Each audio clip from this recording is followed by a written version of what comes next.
감사합니다. 네. 자, 그래서 70년대 이후에서는 어떤 작업이 들어가냐면 첫 번째는 무용수들의 테크닉을 굉장히 강화시켜요. 그래서 커닝햄의 예술 철학의 하나가 뭐예요? 움직임 자체에 의미가 있다. 그러니까 안무자가 어떠한 의도를 하지 않아도 움직임 하나로 그 자체에 의미가 있다라는 예술 철학에서 이제 테크닉을 굉장히 강화시켜요. 그래서 표현적인 움직임을 창조하진 않지만 움직임 자체가 갖고 있는 미학적인 표현을 강조하기 위해서 커닝햄은 무용수들이 매너리즘에 빠지지 않기 위해서 신체 훈련을 굉장히 강화시켜요. 70년대 이후부터.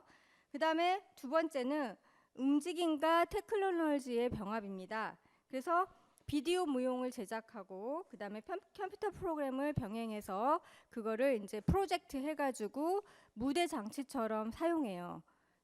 저번 시간에 한번 봤지만 오늘 다시 한번 보지만 그래서 우리가 무대 장치하면 대부분 마사그람은 무대 장치 어떻게 만들었죠? 그라운 같은 경우는 그라움은 화려하게는 아니지만 굉장히 심플하고 추상적으로 이렇게 소품을 딱 만들죠. 그쵸? 소품을 근데 소품이라고 하기엔 좀 장치처럼 크죠, 사이즈가. 그래서 무대에 얹어놔요. 아니면 또 무대에 이렇게 소품을 만들어서 이렇게 천장에 매달리는 우리 한국에서 무용가들 작품하는 거 가서 보면은 그런 소품들 많이 쓰시더라고요. 장치 겸 소품이 거의 장치 겸 이렇게 걸어놓는 장치들 이런 걸 많이 쓰는데 커닝햄 같은 경우에는 그런 어떤 이렇게 미술 작품 같은 그런 소품을 장치를 쓰는 게 아니라 프로그램을 도입해서 프로그램으로 만들어낸 어떤 그런 도형이나 그런 선들을 실시간으로 쌓아요. 싸게 프로젝트로 무대 위에 싸서 그게 점들을 이렇게 쌓아요. 점들을 싸면 그 점들이 무용수들이 움직이죠. 그럼 무용수들이 움직이면 점이 이렇게 싸지면 그 따라서 움직일 거 아니에요. 그쵸? 점이 없어졌다 사라졌다 점이 없어졌다 사라졌다 이런 효과들이 나와요. 그래서 굉장히 뭐랄까 3차원적이고 입체적인 효과를 나타내고 있죠. 그래서 그런 것들을 70년대 이후부터 이제 작업을 시작합니다. 이거 슬라이드 하면 자, 최초의 비디오 무용 제작은 웨스트베스에서 시작했어요. 그래서 처음에 비디오를 시작할 때는 우리가 카메라는 보통 촬영을 할 때 방송국에서도 카메라가 보통 몇 개가 있죠? 보통 몇 개가 있을까요? 보통 센터에 하나 있고 그 다음에 어디 있죠? 좌쪽에 하나 있고 우측에 하나 있죠? 카메라가 이렇게 이동식 아닌 카메라들이. 그래서 카메라가 고정 카메라가 있고 또 이동 카메라가 있어요. 방송 촬영할 때. 그래서 고정 카메라가 있는데 카메라 샷이 너무 빨리 변하면 만약에 이쪽 면에서 이쪽 면으로 빨리 너무 변해버리면 무용수들의 움직임을 파악하기가 쉽지 않죠. 한 사람의 무용수의 움직임을. 그래서 한 카메라에서 다른 카메라로 이 얘기는 뭐냐면 프런트 카메라에서 오른쪽 사이드에 있는 카메라로 이게 바뀔 때 최대한 무용의 흐름을 방해하지 않는 방식으로 무용의 리듬에 따라 컷을 만들며 편집을 했습니다. 그러니까 정면에서 찍는 게 천천히 자연스럽게 사이드 카메라 쪽으로 편집이 되는 거죠. 그러면은 우리가 무용수가 꼭 고정된 우리는 춤을 출 때 주로 어딜 향해서 봐요? 국장 무용은 정면을 향해서 춤을 추죠. 그쵸? 그러면 사이드에서 춤추는 사람들은 벽을 이쪽 사이드 윙을 보고 춘다 해도 그 사이드 측이 보이죠? 이 앞이 보이는 게 아니라. 그쵸? 그런데 카메라가 사이드에 있으면 대각선에서 앵글을 잡기 때문에 그 사람의 또 다른 각도에서의 춤을 볼 수가 있어요. 이해 갑니까, 여러분? 이거 말고 다음 거 이제 쓰세요. 자, 이거 뭐 나쁘진 않아요. 기억하면 좋죠. 무용 리듬에 따라 이런 컷을 만들면 어떻게 편집하는지. 자, 각각 다른 동작들을 다른 방향으로 하고 있는 5명의 모든 무용수들을 화면에 넣는 거예요. 그러니까 예를 들어서 선생님이 커닝햄은 방향을 바꾸어서 무용을 한다고 했죠. 그러면 앞을 보고 하는 사람, 뒤를 보고 하는 사람, 그 다음에 좌를 보고 하는 사람, 우를 보고 하는 사람, 그쵸? 또 대각선 앞을 보고 하는 사람, 이 5명의 무용수들의 그 포커스를 정면으로 해서 카메라 샷을 다 찍는 거예요. 이해 갔어요? 그렇게 해서 편집하는 방법도 있고, 처음에 이 무용 비디오를 제작한 거는 그러니까 이제 기록을 위해서, 이제 내가 이 작품을 했는데 이제 나중에 후세들이 나의 작품을 보고 그걸 또 레파토리로 이렇게 이제 연습을 할 수 있는 기록을 위해서 만들지만, 나중에 커닝햄의 작업은 기록이 아니라 비디오를 위한 무용 작업을 시작합니다. 자, 이거는 중요해요. 그래서 이제 장소 로케일이라는 작품은 비디오 제작을 위해서 먼저 만든 작품이에요. 비디오 제작을 위해서 먼저 만들었고, 그러니까 비디오 제작선, 그 다음에 극장. 이 얘기는 제 비디오를 위해서 먼저 작품이 만들어진 작품을 나중에 이제 극장에 올렸다, 이런 얘기예요. 그래서 여기에서 비디오 제작을 통해서 만든 작품의 장점은 첫째, 전달하고자 하는 카메라 기술에 따라, 그러니까 카메라 기술을 어떻게 잡냐에 따라서 직접적이고 명확하게 그 장면을 화면으로 잡을 수 있다는 거죠. 비디오 제작의 장점. 두 번째, 비디오 매체는 우리가 바라보아야 할 대상 장면을 포착함으로써 단순화하는 역할을 한다. 이 얘기는 뭐냐면, 자, 예를 들어서 무용수들이 10명이 춤을 추고 있습니다. 자, 그러면 10명이 춤을 추고 있어요. 그러면 윤정이는 누구를 볼래? 10명 중에 무용수를. 가운데 센터. 자, 윤희가 2명인가? 윤희. 자, 윤희. 그럼 누굴 볼래? 맨 앞에 있는 사람. 자, 그럼 신영아. 10명이 춤을 추고 있어. 누구를 볼까?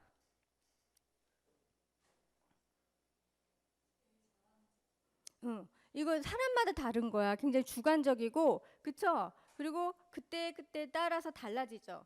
그런데 비디오 무용의 특징은 뭐냐면, 안무자가 이 그룹이지만 이 장면을 정확히 봐야 된다. 이 방향에서 봐야 된다고 거기만 포커스를 잡아서 찍으면, 우리가 만약에 배우들이 크로스샵이 들어오면은 배우들을 보게 돼요, 안 보게 돼요? 보죠? 배우들의 얼굴이 더 잘 보이죠?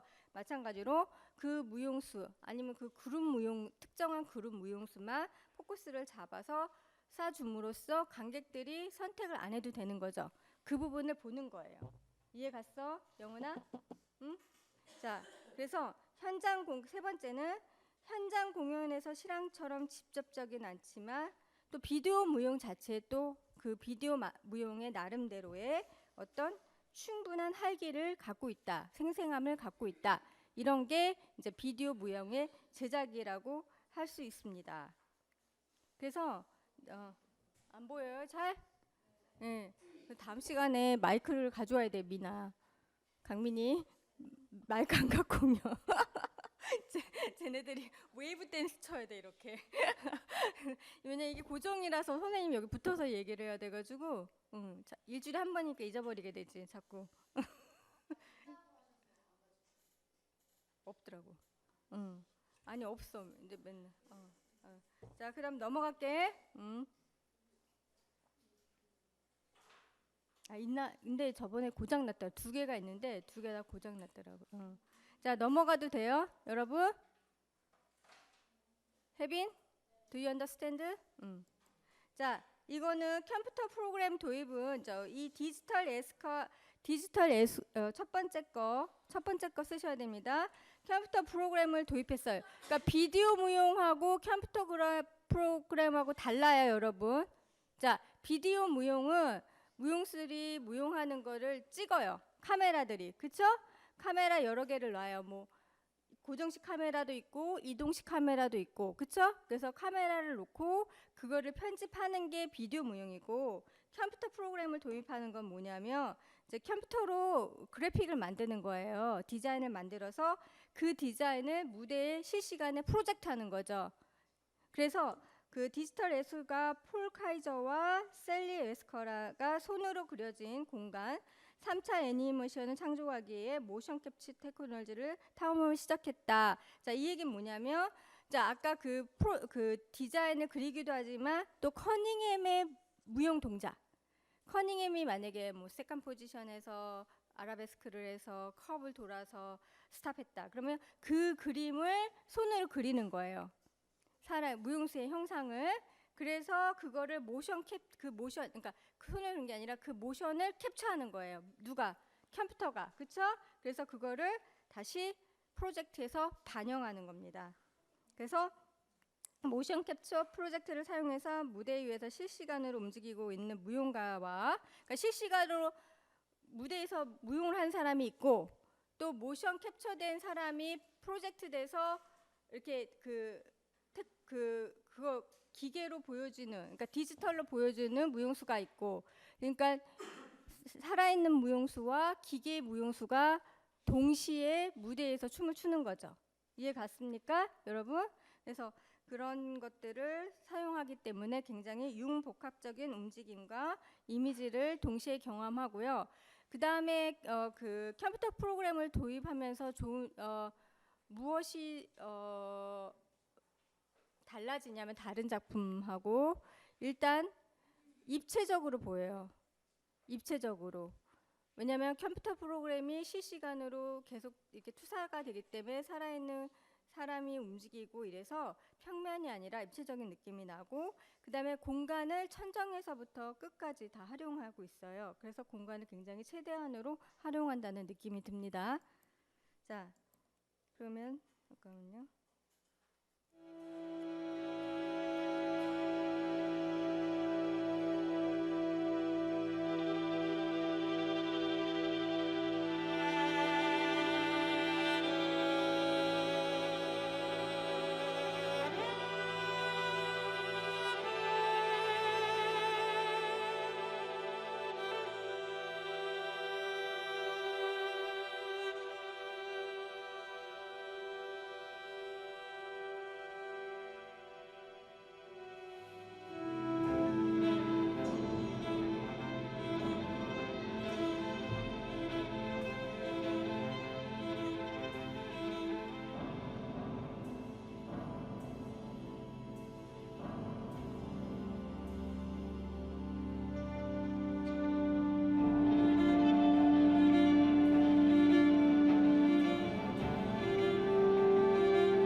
방금 본 것이 선생님이 컴퓨터 프로그램을 도입한 거, 프로젝트 쓴 거 이야기한 거예요. 자, 그 다음 거 이거는 잠깐만요. 이 작품은 체인스 오퍼레이션을 많이 사용해서 무용수들의 등퇴장과 그다음 방향 전환 그런 것들을 어떻게 활용하고 있는지 좀 볼 수 있어요. 이 작품은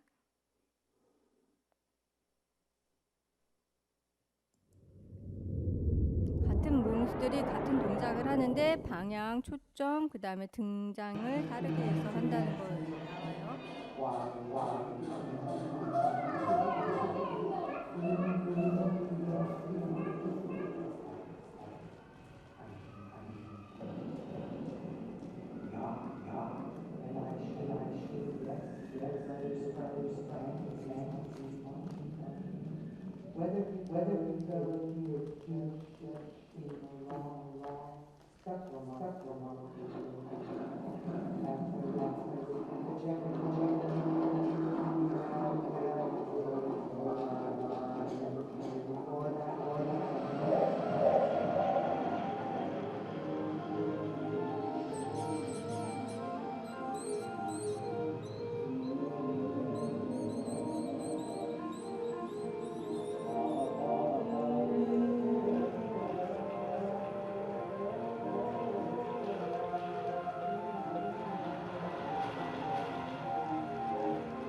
자, 커닝햄 작품 봤는데 커닝햄 작품 고전 발레와 비교했을 때 다른 점이 있거든요. 그쵸?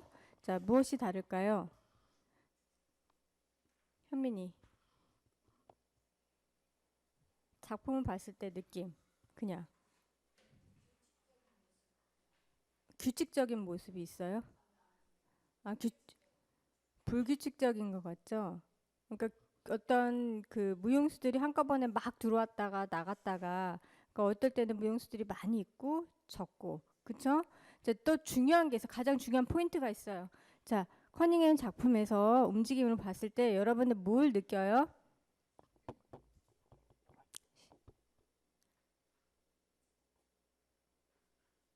뭘 느끼는 게 하나도 없어? 정윤이? 응. 뭘 느껴? 일단 그러면 커닝햄의 작품에서 특정한 무용수가 있는 것 같아요? 없는 것 같아요? 솔로 무용수가 없죠? 커닝햄 무용수의 모든 무용수들은 독립적인 무용수로서 솔로예요. 그러니까 고전 발레하고 다른 게 뭐냐면 주연 캐릭터가 없다라는 거죠. 캐릭터가 있어요, 없어요? 없죠? 그다음에 이야기가 있어요, 없어요? 없죠. 어떤 이야기가 있는 게 없죠. 그러니까 서사극적인 스토리텔링 작품이 아닙니다. 그래서 선생님이 추상적인 작품이라고 이야기했죠. 그래서 움직임이 갖고 있는 그 자체에 관객들마다 느끼는 감정이 다 다를 거예요. 그래서 움직임 자체의 어떤 미학적인 표현을 강조한 무용가죠. 그쵸? 자, 그러면 여기까지가 커닝햄이었어요.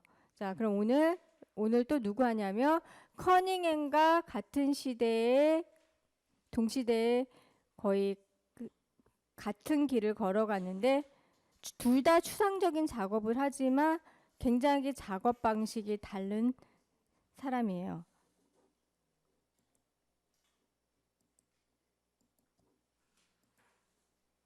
자, 얼윈 니콜라이를 하겠습니다. 얼윈 니콜라이는 1910년부터 1993년까지 태어났어요. 그래서 조금만 하고 쉬는 시간 줄게요, 선생님이. 자, 니콜라이,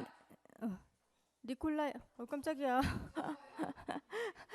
니콜라이 생애니까 대략적으로 간단하게 적는 게 좋겠죠. 자, 1910년부터 1993년이고 거의 이제 같은 시대를 살았는데 이제 커닝햄은 무용가로서 먼저 이렇게 무용을 배운 사람이며 어린 니콜라이도 여러분 이분도 남자입니다. 이분도 남자 안무가예요. 자, 남자 안무가. 그래서 사우스팅턴 커닝턴에서 태어났고, 자, 어린 시절에 피아노, 그러니까 오르간 알죠, 여러분? 오르간. 그다음에 무대 디자인, 연기, 인형극, 음악 작곡 수업. 자, 인형극. 중요합니다. 이런 것들 다양한 소스를 어렸을 때 무용 외에 다른 장르를 많이 공부를 해요. 이러한 것들이 결국 이 사람의 작품 만드는 어떤 창조 방법이나 그런 어떤 예술 철학에 굉장히 많은 영향을 주는데 굉장히 독특한 작업을 한 사람이죠.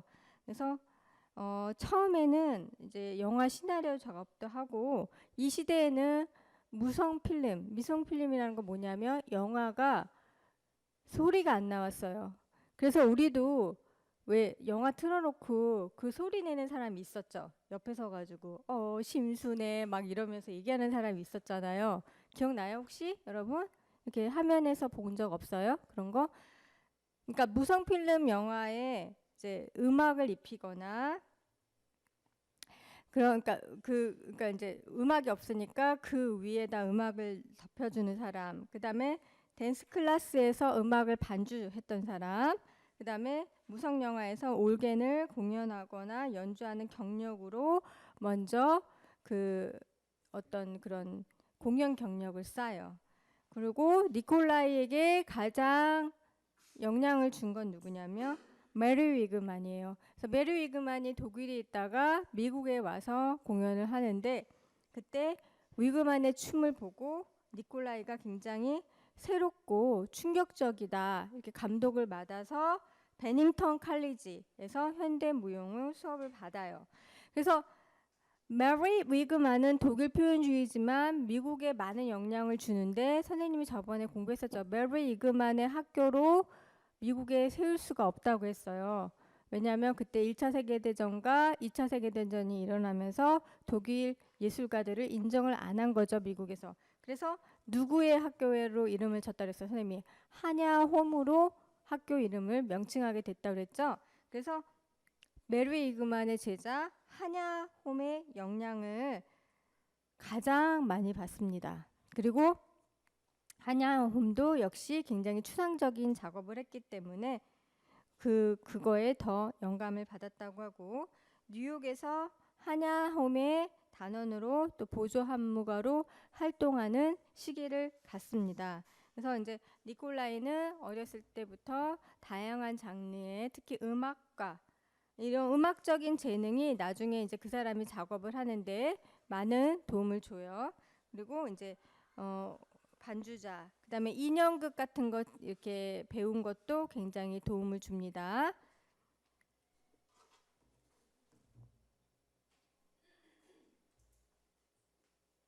자, 넘어가도 될까요?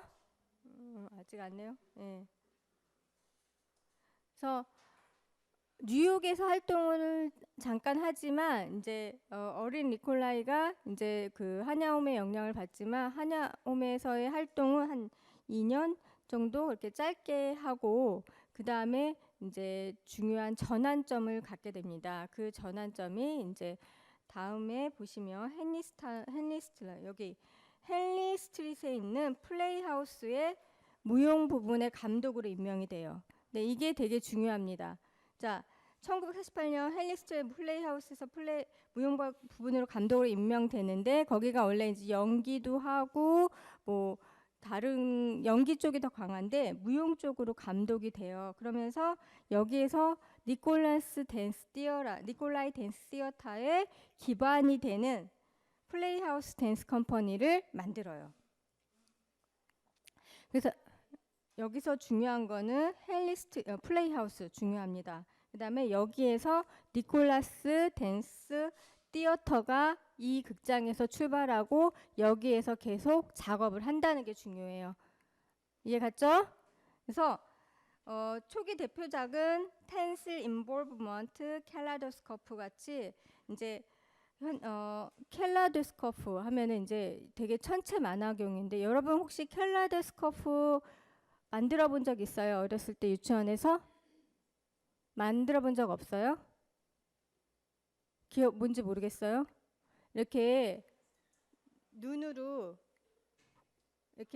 만원경 같은데 이렇게 보면 이렇게 돌리면 무슨 모양이 자꾸 바뀌는 거 있죠? 혹시 만들어 본 사람? 재은이 만들어 봤어? 예. 캘라도스코프 모르겠어요? 뭔지 이렇게 렌즈 같은 건데 돌리면은 도형이 자꾸 바뀌어요. 그거를 보면. 근데 이제 선생님이 이거를 왜 이렇게 설명을 하냐면 이 작품이 이거 같아요. 작품이 진짜 캘라도스코프. 그래서 현대무용계에 새로운 바람을 일으킵니다. 그리고 1968년 파리 시즌에서 성공적인 공연은 그의 작품은 전 세계적으로 명성을 얻게 되고 국제적인 안무가로 이렇게 올라가게 되는 중요한 어떤 그런 경험이 되는 거죠. 그래서 이 사람도 마찬가지로 커닝햄처럼 움직임이 갖고 있는 거에 굉장히 그러니까 움직임 자체를 강조하는 사람이고 그 다음에 극적인 마사그람이나 도리스 험프리 같이 어떤 시대적 상황이나 어떤 이야기를 표현하려고 하는 사람이 아니라 그 이미지 자체를 표현하며 그 표현은 누가 해석하냐? 관객들이 해석하는 거예요. 그래서 저번에 선생님이 추상적인 작품의 장점이 무엇이냐고 물어봤을 때 되게 좋은 대답들 했죠? 기억나요, 여러분? 그래서 그런 것들을 중점으로 이제 작품을 합니다. 무용 이론 비중심화 디센트럴라이제이션을 창조합니다. 자, 선생님이 커닝햄은 찬스, 무정부, 불확실성 이론을 만들었다고 했죠? 자, 어린 니콜라이는 디센트럴라이제이션이라는 이론을 만들었는데 여기 어려운 단어가 아니에요. 자, 여러분 센터 알죠? 센터 많이 들어봤죠? 네? 센터인데 앞에 접두사로 D가 들어가면 우리가 점점점 없어진다는 얘기예요. 그래서 우리가 be quiet. increase 하면 증가하다죠? decrease 하면 감소하답니다. 그러니까 앞에 D가 붙으면 점점점 없어진다는. 그러니까 센터가 없어지는 거. 자, 그러면 무용에서 센터는 뭘까요, 여러분? 무용에서 센터. 그러니까 무용의 센터는 중간? 그렇지. 근데 센터는 누구야? 중심은 누구야? 무용에서 중심은 주인공이야? 주인공도 누가 해? 주인공도 누가 해? 사람이지, 사람.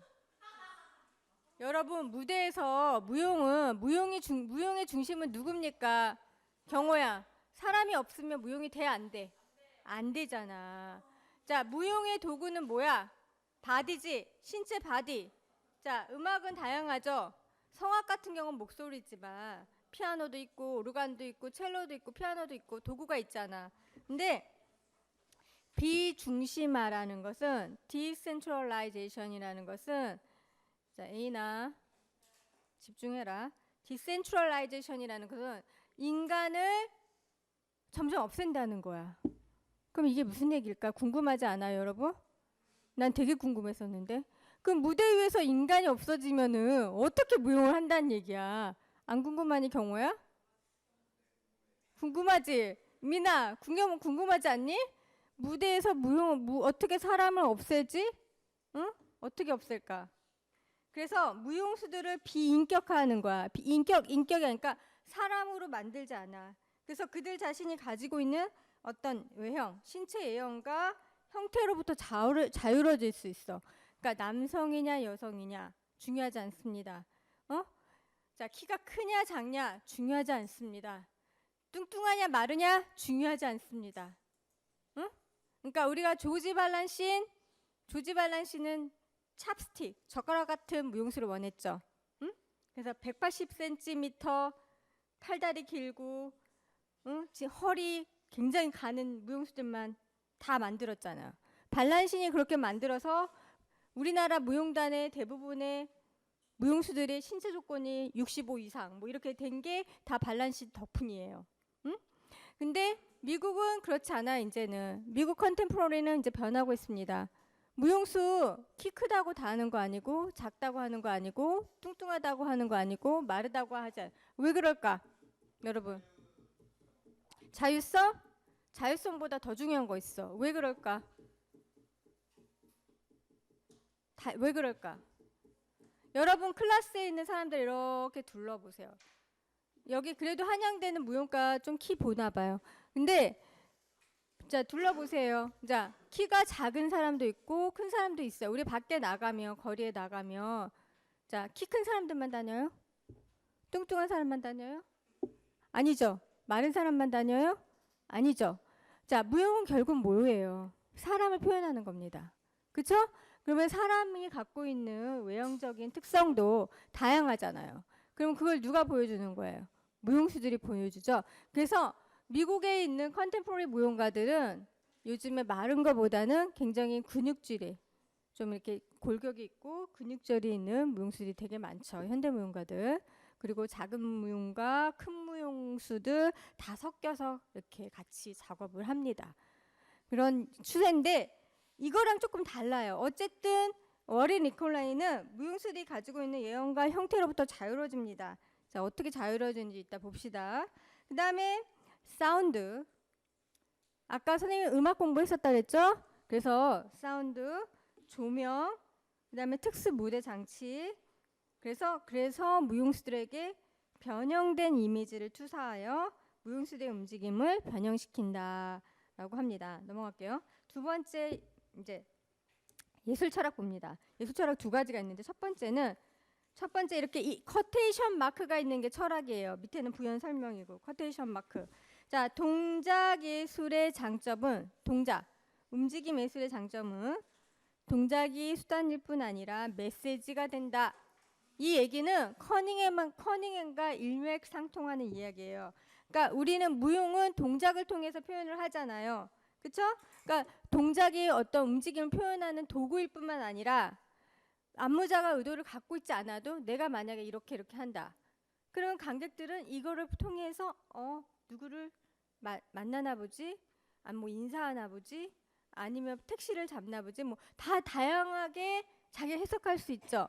그래서 동작 자체가 메시지가 됩니다. 그다음에 무용은 환경의 일부분이고 추상적인 무용국 실험으로 발전했다. 이 얘기는 뭐냐면 무용이라는 것은 환경, 우리가 있는 이런 어떤 스페이스, 공간의 하나의 부분이라는 얘기죠.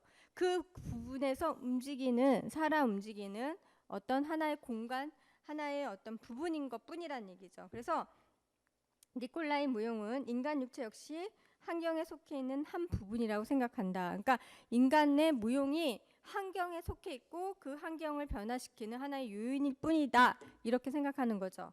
그 다음에 무용이란 시간과 공간 위에 모양 형태로서 초월적인 이미지를 창조한다. 그러니까 초월적인 이미지를 창조한다는 거는 결국 우리가 이렇게 구체적으로 이거 보면 이건 책상이네, 저건 마이크네, 저거는 뭐 커피네 이렇게 우리가 구체적으로 알 수 있는 어떤 이미지를 파악할 수 있는 게 아니라 어떤 초월적인 이미지를 볼 수 있다는 얘기죠. 자, 예술철학 2입니다. 자, 이게 알았어요. 아우 진짜 귀 따가워요. 잠깐요. 이전? 아니 잠깐만. 자, 그래서 여기서 중요한 거는 선생님이 커테이션 마크 있는 거라 그랬어요. 그래서 동작의 수단이고 메시지가 된다라는 거는 커닝햄하고 선생님이 비슷하다고 그랬어요. 여러분 중요한 거 이따가 선생님이 영상 보고 나서 오늘 중요한 포인트 2개 잡을 건데 여러분들 기말 시험이 선생님이 열심히 하면 오픈 테스트 해준다 그랬잖아요. 근데 중요한 거는 여러분들의 생각이 들어가 있어야 돼요. 그래서 선생님이 그 중에 시험 문제 나올 만한 거 하나 오늘 던져줄 건데 여러분들이 그러면 그거를 다 배운 거니까 비교랑 유사성 찾는 거랑 차이점 찾는 거는 여러분들이 충분히 할 수 있는 거예요. 그렇죠? 그래서 그거는 내가 PPT로 안 보여줘요. 여러분들이 커닝햄 보고 여러분들이 워린 리콜라인을 또 이렇게 배운 걸 보고 또 여러분들이 이제 잭슨 폴락이라고 추상 표현주의 화가 공부할 겁니다. 다음 시간에 자, 3명 다 봐요. 추상적인 작품을 통해서 어떻게 이제 그들이 유사성과 차이점을 있는지를 이따가 선생님이 한번 잡아줄 거예요. 그러면 이제 여러분들이 그거를 좀 더 보강해서 어떻게 보강하면 되냐면 여러분 여태까지 배운 것들 통해서 또 선생님 수업 시간에 들은 어떤 느낌을 통해서 이제 정리를 해와야 돼요. 그래서 테스트 볼 때 선생님이 시간 정해줄 거예요. 1시간 안에 써야 돼요. 그러니까 여러분들이 정리를 안 해갖고 오면은 못 씁니다. 알았죠?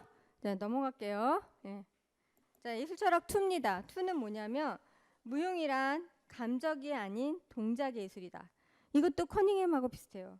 그러니까 그람이나 메리 이그만, 특히 메리 이그만은 인간 내면의 감정을 표현해야 된다. 그랬죠, 선생님이? 그래서 막 죽음, 어둠, 나이가 들어간다는 거, 두려움, 공포 이런 거 어떤 감정을 표현하려고 했다면 커닝햄과 어떤 니콜라이는 그냥 감정, 우리가 안무자가 그런 감정을 표현하기보다는 이 동작이 갖고 있는 예술이다. 무용은 무용 안에 존재하는 지성을 보여준다. 그러니까 동작이 갖고 있는 어떤 메시지를 그대로 보여주면 된다 이거죠. 굳이 거기에 안무자가 나는 사랑을 표현해야 되기 때문에 이렇게 동작을 만들어야 되고 나는 불타오르는 어떤 불타오르는 정열의 정열에 뭐가 있을까 얘들아. 정열의 탱고 춤을 그리기 위해서는 이런 동작을 그려내야 되고 그러니까 안무자가 이렇게 동작을 만드는 게 아니란 얘기죠. 그래서 커닝햄과 마찬가지로 서사극적인 구조를 버리고 움직임 자체가 가지고 있는 의미와 움직임 자체가 잠재적으로 내포하고 있는 미학을 찾으려고 노력했어요. 누가? 얼라인 리콜라이가. 얼윈 리콜라이. 오케이. 선생님이 자꾸 얼라인이라고 미국 사람들 얼라인으로 발음하는데 우리나라 사람은 얼윈으로 발음하더라고요. 그래서 얼린 리콜라이가 그런 철학을 갖고 있습니다. understand? 자, 넘어가 돼요? 그러니까 여기서 중요한 거는 감정 표현이 아니라는 거죠. 여기도. 그쵸? 그러면 작품이 어떨까요? 사실적일까요? 추상적일까요? 당연히 사실적? 추상적이지. 표현이 아니니까. 어떤 걸 정확히 표현하는 게 아니잖아. 그치? 이해 갔어? 선생님 열심히 설명했는데. 자, 그래서 여기서 이제 움직임 자체 갖고 있는 어떤 미학을 찾는다는 거 중요합니다. 넘어갑니다. 자, 창작 스타일. 네, 자, 창작 스타일입니다. 니콜라이 원리 비중심화 디센트럴라이제이션을 실현하기 위해서 첫 번째, 자아 자신이 구속하고 있는 신체로부터 탈피한다. 자, 이게 뭔가 아까부터 선생님이 아까 무용수들의 어떤 A형이나 무용수들의 어떤 신체 조건, 성별 이런 것들부터 탈피한다고 그랬잖아요. 이게 뭘까? 여러분의 작품 보면 이해 갑니다. 두 번째, 니콜라이 작품은 당연히 추상적이니까 캐릭터가 없죠. 네, 캐릭터가 없습니다. 그 다음에 비중심화를 표현하기 위해서 의상을 직접 제작합니다. 특수 의상을, 자, 마지막 건 안 써도 돼요. 특수 의상을 직접 제작하는데 이게 뭐냐면 무용사들이 이제 이렇게 네모난 푸대자루 같은 거를 뒤집어 써요. 머리끝에서부터 발끝까지. 근데 이 푸대자루가 신축성이 있어요. 그래서 신축성이 있기 때문에 만약에 무용사들이 이렇게 손을 이렇게 쭉 핀다. 그러면은 이 천이 늘어나겠어요? 안 늘어나겠어요? 늘어나죠? 또 이렇게 쭉 이렇게 커브를 한다. 그러면 그 또 천이 또 이렇게 커브가 되겠죠? 그러니까 그런 어떤 특수 의상으로서 무용수들의 외형을 감춰버리는 거예요.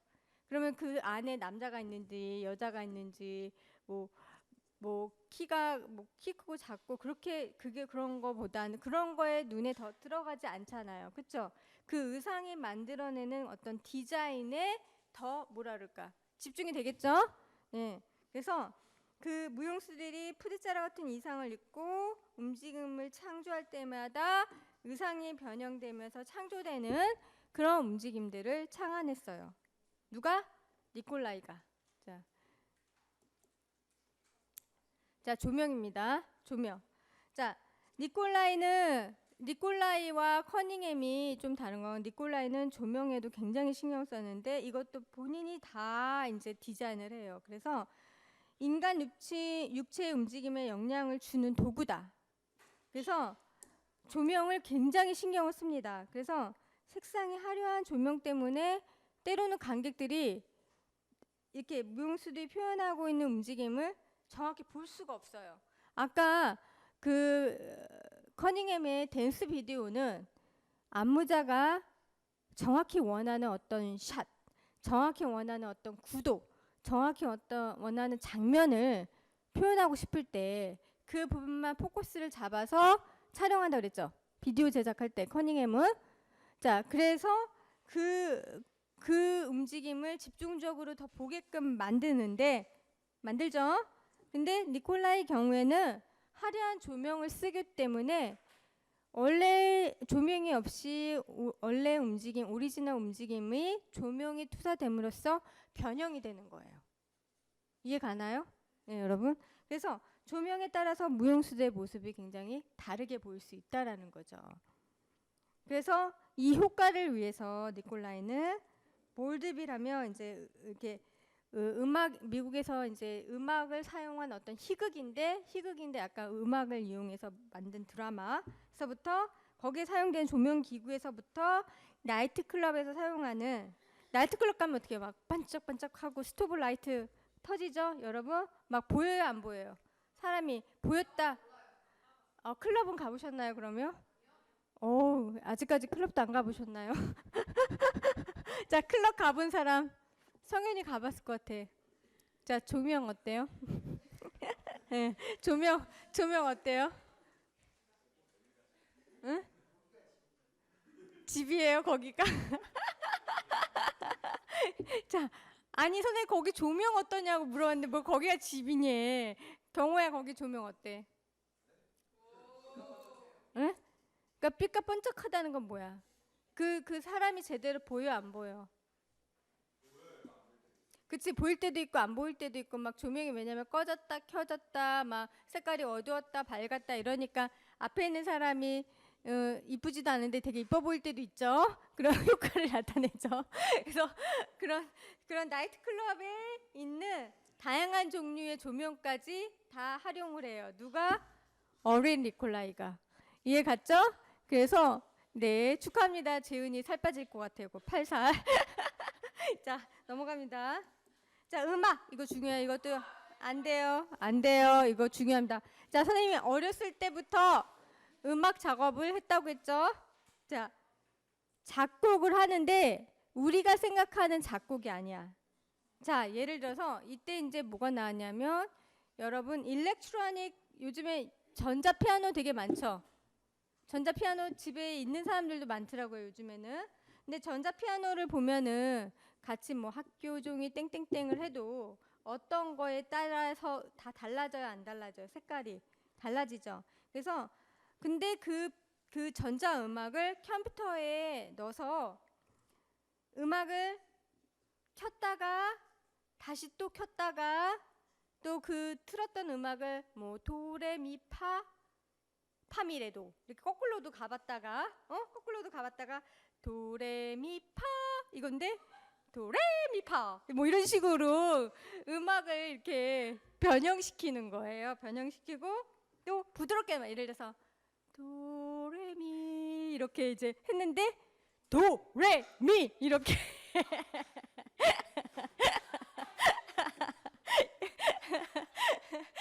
아니 쉽게 이해하라고 여러분들 쉽게 이해하라고 이해돼요? 그러니까 그렇게 음악을 같은 톤인데 예를 들어서 여러분 이렇게 하면 되겠다.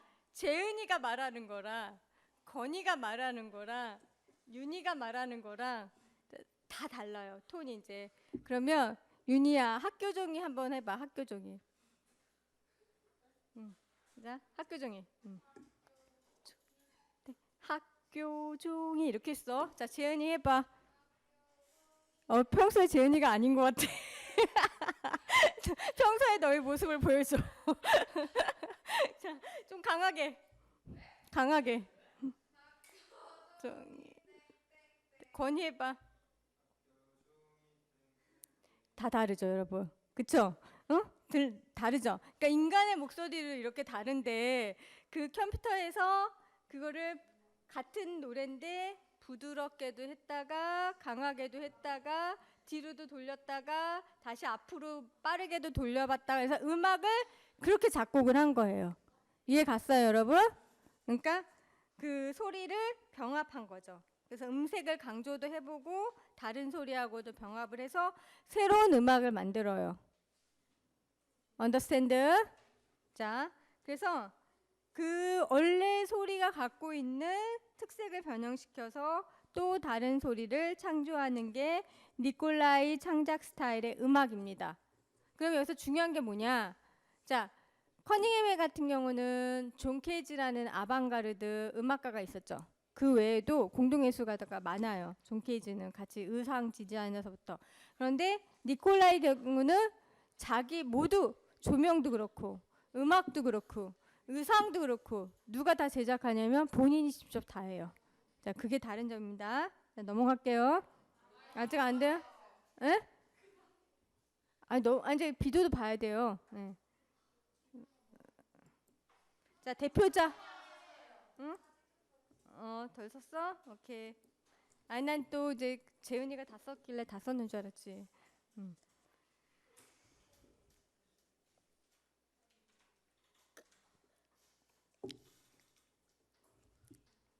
자, 여러분 어떤 작품이 상상될 건지 성현아 어떤 작품이 나올 것 같아? 일단 비디오를 안 봤잖아. 선생님 설명 들었지? 자, 잘 들어. 어떤 작품이 나올 것 같아? 좀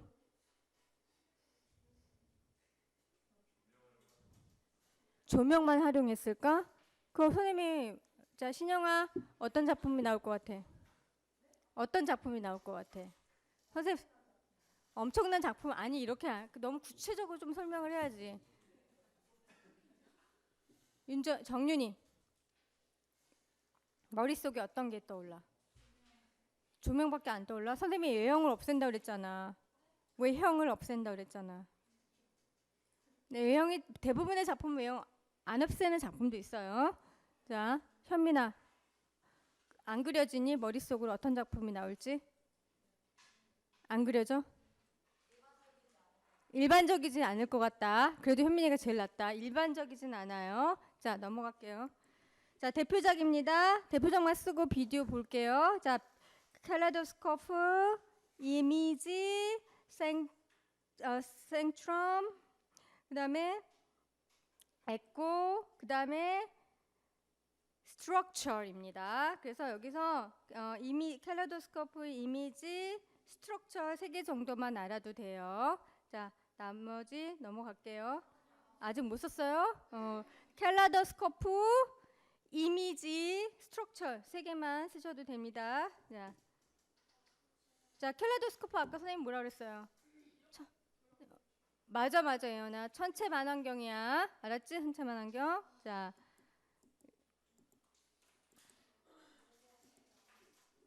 자, 일단 이 작품을 먼저 보겠습니다.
자, 선생님이 디센트럴라이제이션 설명할 때 외형으로부터 벗어날 수 있다고 얘기했죠?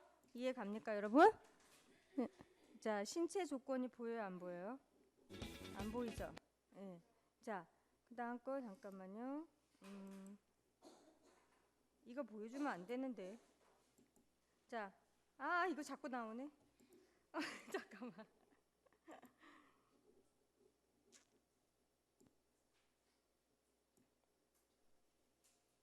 자, 이제 그다음 거 작품 하나 보기 전에 이거 보겠습니다. 자, 니콜라이는 창작 스타일이 있는데 존 캐스는 어떻게 말했냐면 지금 본 작품은 디센트럴라이제이션 왜 웃어 거니?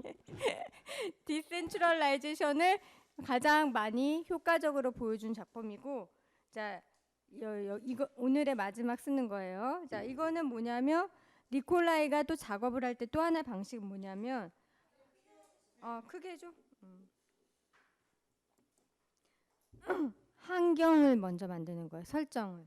그래서 이제 존 캐스는 뭐라고 말했냐면 예를 들어서 금속으로 된 디스크를 무용수의 발목에 묶어요. 그러면 디스크를 무용수의 발목에 묶어요. 금속으로 되면. 그러면 움직일 때 제한이 와요, 안 와요, 여러분? 제한이 오죠. 그러면서 움직임이 만들어내는 것들을 발견하거나 아니면 고무밴드를 길게 무대 공간에 십자로 교체해 놓는 거예요. 그럼 무용수들이 그 고무밴드를 갖고 예를 들어서 고무밴드가 십자로 있다. 응? 송이야. 그럼 어떻게 너는 갈래? 그 공간을. 고무밴드가 십자로 이렇게 있어. 근데 너는 거기를 뚫고 지나가야 돼. 그럼 어떻게 갈래? 숙여서 계속 숙여서 갈 거야? 숙여서도 갔다가 올라갔다가 이렇게 갈 거야? 그러면 혜빈이는 어떻게 갈래? 십자로 이렇게 있어. 고무밴드가 쫙 팽팽하게 늘어져 있는데 지나가야 돼. 만약에 너보다 높이 이 정도에 있어. 그러면 어떻게 건너갈래? 무용 동작으로 건너가? 그럼 애인이는 어떻게 건너갈래?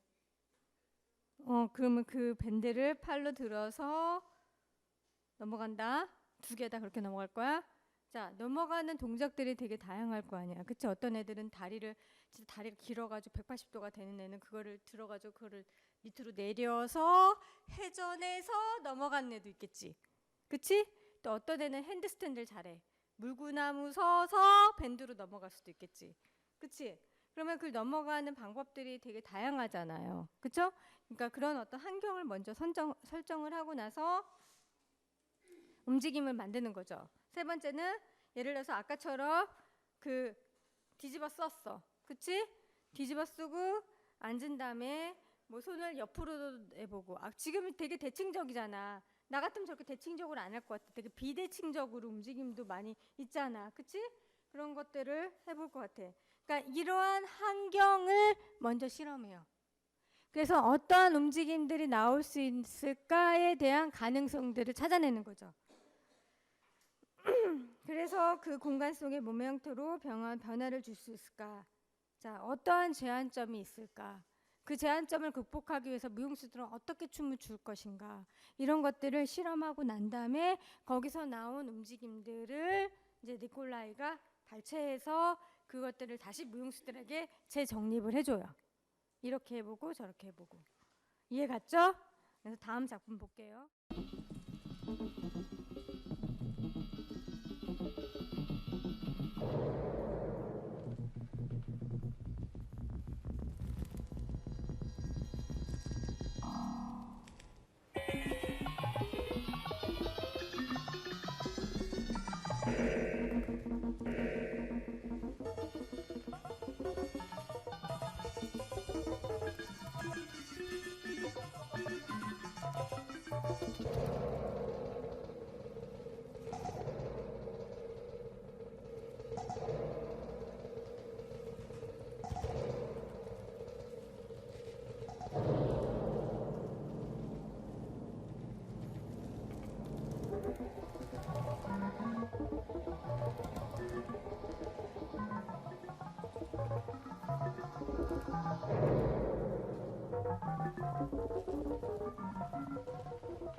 어린 니콜라이의 초기 작품인데 이 사람을 굉장히 이제 대표적인 현대 무용가로 만들게 한 작품입니다.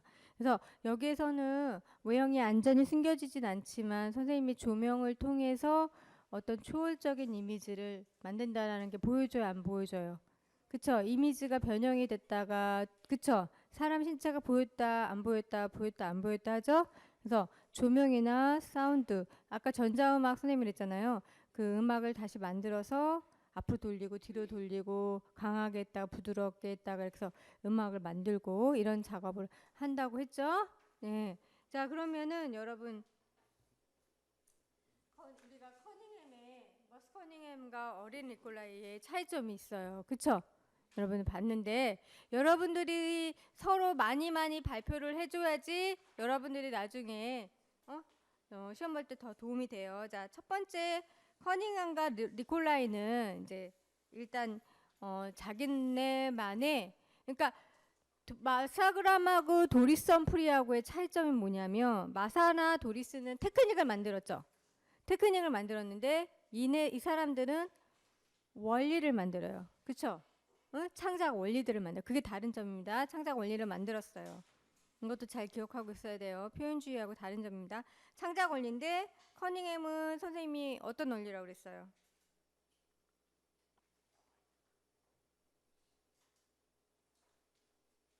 커닝햄에 여러분들이 빨리빨리 서로 얘기를 해줘야지. 커닝햄의 원리 있었잖아요. 선생님 오늘 2번이나 설명했구만.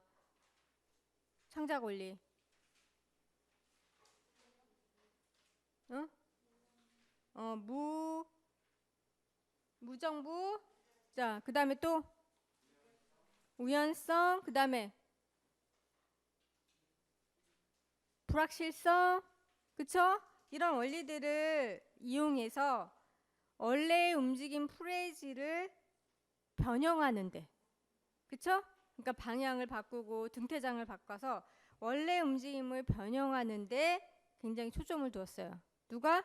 커닝햄이. 그러면 워린 니콜라이는 어떤 이론을 만들었죠? 방금 선생님 설명했잖아. 기억 안 나? 선생님이 디센트럴라이제이션 설명했잖아. 비중심화 원리. 응?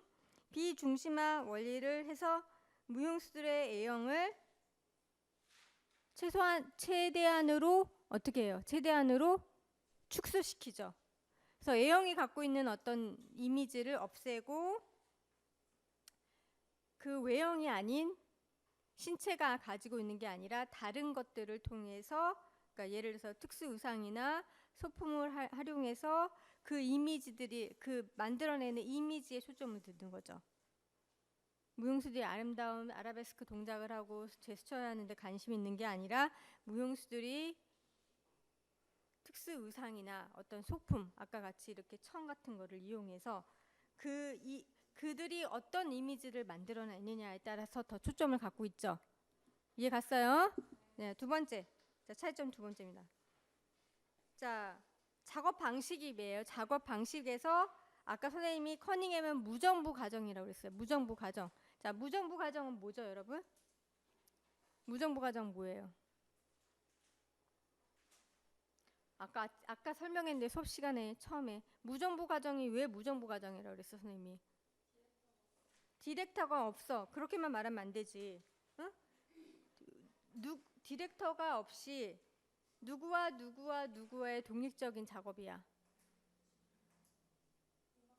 음악가, 조명가, 안무자와의 독립적인 작업을 한다고 그랬잖아. 그쵸? 그게 중요한 거야. 무조건 디렉터가 없다고 말하면 안 돼. 자, 그 다음 거 어린 니콜라이는 자, 이거는 적으셔야 돼요, 여러분. 토털 무용국이라고 해요. 토털이라는 건 총합적인 토럴 우리가 그랬잖아요. 총체적인 무용국. 토럴 무용국으로서 본인이 다 해요. 자, 저 소품도 누가 만들었냐면 니콜라인. 조명 디자인 니콜라이가 만들었어요. 사운드 제작 니콜라이가 만들었어요. 소품 디자인까지 의상까지 누가 만들어요? 어린 니콜라이가 만들어요. 아까 선생님이 움직임은 환경을 통해서 만들지만 일단 만들어낸 움직임을 셋업해요. 셋업해서 그거를 철저하게 무용수들이 정확하게 표현하게 이제 가르쳐요. 다시 반대로. 그러니까 커닝햄은 프레이즈는 주지만 커닝햄의 무용수들은 자유가 있습니다. 언제 나가고 언제 들어오고 어느 속도로 하고 어느 방향으로 하고. 그쵸? 커닝햄의 무용수들은 자유가 있는데 니콜라이 같은 경우는 작업 과정에서는 우연적인 방법을 이용하지만 일단 만들어낸 동작을 정확히 무용수들한테 가르쳐서 그렇지 않고 나서는 저 첫 번째 작품 할 때는 엉망이 돼요. 생각해 보세요. 저거를 만약에 우연으로 한다고 하면 천이 꼬일 수도 있잖아요. 그쵸? 그러니까 정확한 스텝을 주고 정확한 방향, 턴까지 다 일일이 지시해요. 누가? 니콜라이가. 이해 갔죠? 자, 세 번째 봅니다. 자, 세 번째는 안 주겠어요. 여러분들이 생각해서 쓰세요. 알았죠? 자, 그 다음에 유사성도 있어요. 둘 다 유사성. 세 번째 하나 더 줄게. 네 번째 여러분이 찾아. 자, 세 번째 얘기해 줄게요. 커닝햄에서 가장 중요한 건 뭘까요, 여러분? 커닝햄 작품에서 가장 중요한 거 뭘까? 커닝햄 작품의 소스. 가장 중요한 소스는 뭐지? 뭘 것 같아? 이야기? 아니지? 자, 뭘까? 커닝햄 작품 보면 여러분 뭐가 제일 많이 보였어? 그렇지, 움직임이야. 그러니까 커닝햄의 작품, 커닝햄은 움직임을 통해서 표현을 하진 않지만 가장 중요한 소스는 뭐다? 커닝햄 작품에서는 움직임이다. 응? 그런데 니콜라이 작품에서는 아까 선생님이 토털 무용국이라 그랬죠? 응? 토럴. 자, 움직임, 의상, 조명, 소품, 음악 다 모두 중요해요. 그래서 그거를 통해서 어떤 특별한 이미지를 표현하려고는 하진 않지만 총체적인 어떤 이미지를 표현하고 있어요. 그러니까 구체적인 어떤 이미지를 표현하려고 하진 않지만 어떠한 하나의 메시지를 전달하고 있어요. 메시지, 동작이. 아니, 움직임밖에 없는 건 아닌데 중요한 소스라는 거지. 움직임을 만들 때. 커닝햄의 주제는 뭐냐면 자, 여기서 중요합니다. 커닝햄의 무용 작품의 주제는 뭘까? 여기서 소스는 뭐냐면 소스, 주제란 뜻이야. 작품의 주제는 움직임입니다. 그래서 커닝햄은 작품을 짤 때 커닝햄이 자서전에서 이렇게 합니다. 나는 작품을 짤 때, 자, 발란시는 작품을 짤 때 어떻게 하느냐면 음악을 연구하죠. 동작을 만들기 전에. 자, 커닝햄은 작품을 짤 때 스튜디오에 가서 움직여요. 그래서 즉흥적으로 움직여보는 그런 그날의 어떤 느낌, 그 나온 움직임을 베이스로 동작을 만들어 나가요. 예를 들어서 그라함 같은 경우는 어디라고 그랬어? 선생님, 마사그라함은 그리스 신화, 그치? 아니면 거기 그 시대의 페미니즘, 응? 어떤 이야기가 있잖아요. 그쵸? 근데 커닝햄은 그런 게 없다는 얘기죠.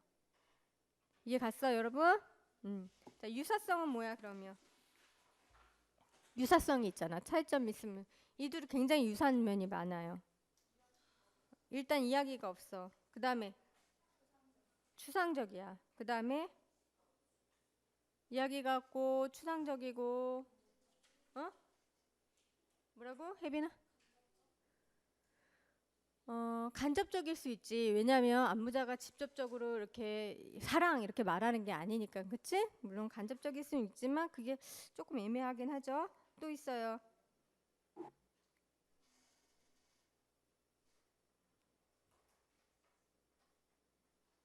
자, 무용수들이 다 비중이 어때요? 동등하죠? 그쵸? 비중이 이렇게 뭐 고전 발레 진짜 남자 무용수, 여자 무용수 이렇게 막 이렇게가 아니라 모든 무용수가 독립적으로 다 주인공이죠. 그쵸? 누가 주인공인지 아닌지 모르잖아요. 동등해요. 그 다음에 둘 다 굉장히 시각적인 효과를 창조하고 있죠. 시각적인 효과. 근데 커닝햄하고 그 누구지? 어린은 약간 다른데 커닝햄은 시각적인 효과를 위해서 사용한 게 뭐야, 얘들아? 시각적인 효과를 최대한으로 활용하기 위해서 아까 뭘 사용했어?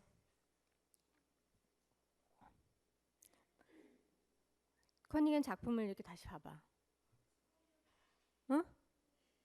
컴퓨터 프로그램을 도입해서 프로젝트를 쌌잖아. 그치? 시각적인 효과를 위해서. 그래서 무대에 어떤 이렇게 아까 봤죠? 막 점들이 이렇게 프로젝트 되고 선들이 프로젝트 되고 이런 게 보여요, 안 보여요? 보이지?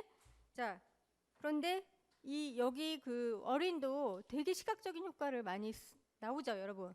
예? 비주얼 이미지가. 자, 어린은 뭐에 가장 신경을 많이 썼어요? 그렇죠? 굉장히 화려한 조명을 사용해서 화려한 조명을 막 그 하얀색 천에 막 비추니까 막 색깔이 계속 변하고 처음 작품도 네모난 게 처음에 빨간색이었다 막 파란색이었다가 오렌지로 변했다가 바뀌잖아요, 색상이. 그렇죠? 그러니까 그런 것들을 굉장히 그런 것들 그러니까 시각적인 효과에 굉장히 했고 그다음에 또 뭘 또 강조했어요? 이건 굉장히 뭘 강조했습니까? 가장 중요한 포인트입니다. 음악 앞니입니다. 그렇죠. 움직임이 갖고 있는 움직임 자체의 표현성을 강조했죠. 움직임의 미학. 그러니까 우리가 꼭 이렇게 컨트랙션을 통해서 어떤 우리의 막 분노를 표현하는 게 아니라 그냥 움직임이 갖고 있는 미학을 굉장히 강조한 사람들이에요. 이 사람들은. 그렇죠? 안무자의 의도 넣지 않고. 마지막 둘이 작업 방식에 사용한 게 있어요. 뭐죠? 창작 작업 방식에 꼭 사용한 게 있습니다.